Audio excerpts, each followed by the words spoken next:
Hello சொந்தங்களே, அஸ்ஸலாமு அலைக்கம். எல்லாம் எப்படி இருக்கீங்க? நம்ம ஃபேன்சி கிச்சனில் சூப்பரான டிஃப்ரெண்ட்டான ஒரு ஸ்வீட் செய்வோம். ஆற்காடு மக்கன் பேடா. நல்லா இருக்குல்ல பேர்? அந்த ஆற்காடு மக்கன் பேடா எப்படி செய்யறது பார்ப்போம். ஒரு அடுப்பில் வாணலி வச்சுக்குவோம். கொஞ்சம் தண்ணி ஊற்றிட்டு 1.5 லிட்டர் பால் உடச்சி ஊற்றிக்கலாம். ஆவின் பால் தான் எடுத்துருக்கோம். 1.5 லிட்டர் பால். இதை நம்ம எதுக்கு ஊற்றுறோன்னா, ஸ்வீட் இல்லாத பால்கோவா செய்கிறோம்.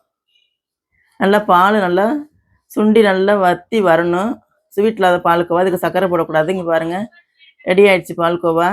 இதை நல்லா ஆற விட்டு கையை வச்சு நல்லா பிணைஞ்சி எடுத்துக்குங்க. கட்டி எதுவுமே இருக்கக்கூடாது. நல்லா நைஸாக இருக்கணும். நல்லா பிணைஞ்சி எடுத்ததுக்கப்புறம் ஒரு 50 கிராம் மைதா மாவு போட்டுக்குவோம். ஒரு அரை ஸ்பூன் பேக்கிங் சோடா போட்டுக்கலாம்.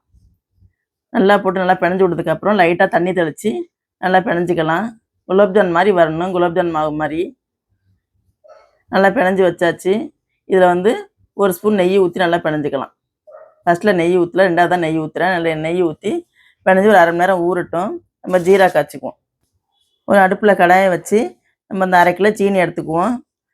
1 லிட்டர் தண்ணி ஊற்றிக்கலாம் பாவு காய்ச்சறதுக்கு. பாவு நல்லா கொதிக்கணும். நல்லா பிசுக்கு பதம் வர வரைக்கும் நல்லா கொதிக்க விடுங்க. ஒரு ஸ்பூன் ஏலக்காய் தூள் போட்டு ரெடி பண்ணி வச்சுக்கலாம்.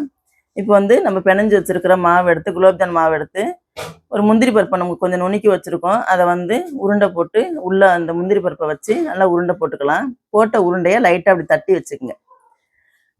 எல்லா மாவையும் அதே போல் உருண்டை போட்டு கொஞ்சம் கொஞ்சம் பாதாம் பருப்பு உள்ளே வச்சு, பாதாம் பருப்பு முந்திரி பருப்பும் சேர்த்து நுணுக்கி வச்சுருக்கோம். உள்ளே வச்சு ரவுண்டு பண்ணி லைட்டாக தட்டி தட்டி வச்சுக்கோங்க. போட்ட உருண்டையெல்லாம் பாருங்கள், அந்த மாதிரி போட்டு வச்சுக்கணும். அடுப்பில் ஒரு வாணலியை வச்சு கொஞ்சம் நெய்யும் கொஞ்சம் எண்ணெயும் ஊற்றி காய வச்சுருக்கோம்.